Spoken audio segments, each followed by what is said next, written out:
Said, bro, what I gotta do to get you to hit the like button, dog? Do I need to decorate this background over here to get you to hit the like button? Huh? Is that what I gotta do to get you to hit the like button? Do I have to decorate the background? Or you just gonna hit the like button because you like me? Hit the like button, man. Let's go. We about to get into it. Hold on one second. We about to get to the bottom of this, ladies and gentlemen. This don't make no sense whatsoever. Welcome to the Dark Waters channel, where we explore mysteries, figure out the truth, dive into politics, and anything else you want to know about.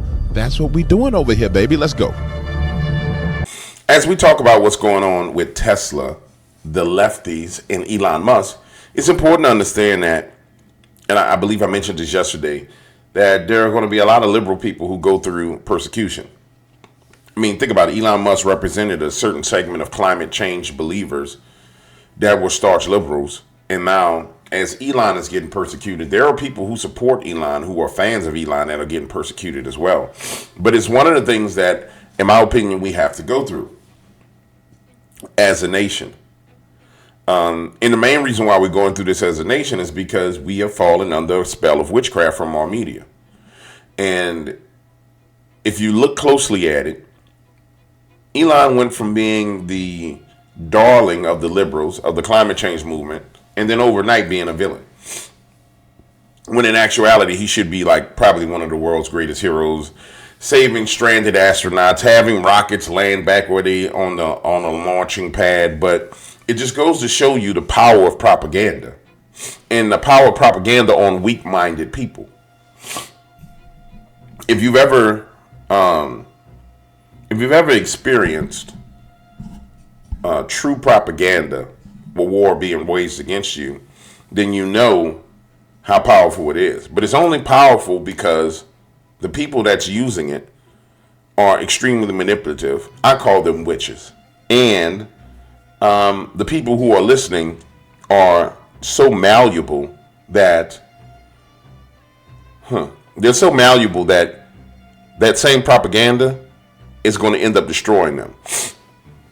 Watch this. The reason why I say it is because you have to move the Overton window for these people every time. So it was Donald Trump was the bad guy. Then it turned into Israel was the bad guy. Free Palestine. From Free Palestine to Elon Musk. From Elon Musk to Tulsi Gabbard. From Tulsi Gabbard to Peak Headset. And now it's to Tesla drivers and owners. And there's only so many battles that a person can, so many things that can register in a person's mind as a battle that belongs to them. For example, you can't make me believe that I have a battle in my mind with Elon Musk, Tulsi Gabbard, Jasmine Crockett, I don't know, let's say Kathy Hochul, to the point to where if I see them, I'm going to be violent in any way, shape, or form. It won't work. For the average one of you guys, we couldn't do it. Even if the conservative commentators tried to do it, it wouldn't work. There's a small segment, and I do mean a small segment, of the radical left that are active. And it was indicative of the rally that we saw with AOC and Bernie Sanders, where they got all the data and showed that 92% of the people there were paid protesters. And so we find ourselves in a situation where we're only dealing with a small segment of the community of the United States of America. That small segment needs to be made, somebody needs to make an example out of some of them. Until they start getting picked up and arrested, they're going to feel like they can get away with this. I have a sneaking suspicion that we're headed in that direction where they're going to start getting arrested. But I want to react to this story about the girl whose vehicle was keyed.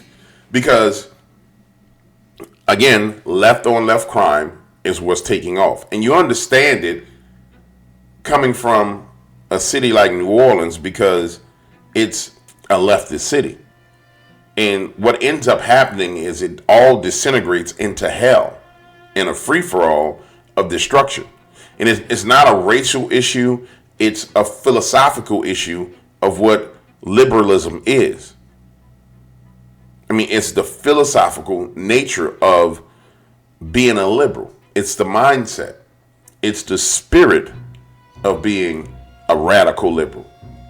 Not a libertarian, a liberal. Not even a regular liberal, a radical leftist. Because even a regular liberal doesn't act this way. Now she says she feels targeted. Damaging a personal vehicle does not affect Elon. If anything, it's giving him more money to fix the vehicle that you damaged. It's not damaging who you're thinking it is. Just before 6 p.m. on Thursday, Abigail Gill and her family were seated for dinner at Olive Garden. Over an hour later, they left, and what they found waiting for them was shocking. Quite a lot of damage. He keyed this side as well, which, as you can see, this side, it even looks like it affected above the tire. This is a lot more damage. This comes less than a week after a possible arson at a Tesla dealership in Kansas City. Gill believes her brand new Tesla was targeted because of the current political climate and perception of Tesla CEO Elon Musk. But it felt really disappointing that this is happening in such a great country, a great state. So for this to be happening in Kansas, of all places, is super shocking. She says her family has had discussions around if it's even safe to be driving a Tesla anymore, in part because of incidents like hers. If she could send a message to the man who keyed her car, it's this. You have put a very big crisis on me because physically I am in a wheelchair. I just hope that he definitely gets the correct punishment. I hope he pays all of the damages. It is well over $1,000, possibly over $10,000 of damage. I hope that the Wichita police continue to find him. What's interesting about this news story is that there's a photo that shows the guy's face. There's video that shows his face. And even the news media won't show the video that shows his face. Hold on. Let me see if I can. It's amazing how they just won't do right. So here's, I believe this is the actual video that shows the guy's face.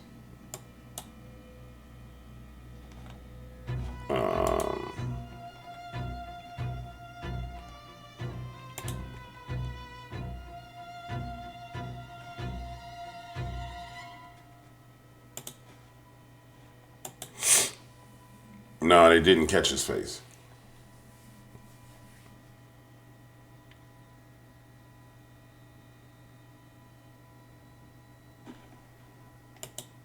But for sure, we are talking about a lunatic leftist and suffering from delayed, what do you call it when you arrested development? I mean, what kind of man goes out into public with pajama pants on, with Lilo and Stitch on him, Lilo and Stitch hanging from his backpack?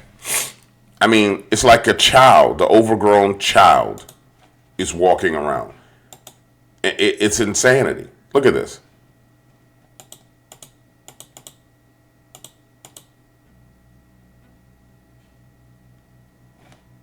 I mean, pure on insanity. Are those flip-flops he's wearing? Yeah, flip-flops. Yeah. I mean, we're talking about a case of a grown child. Let me look at this one more time. So we got one walk by with no bag, where he keys a car and then goes in. Second walk by where he has a bag, a jacket, flip-flops, and some kind of... So this is his second pass on the other side of the vehicle.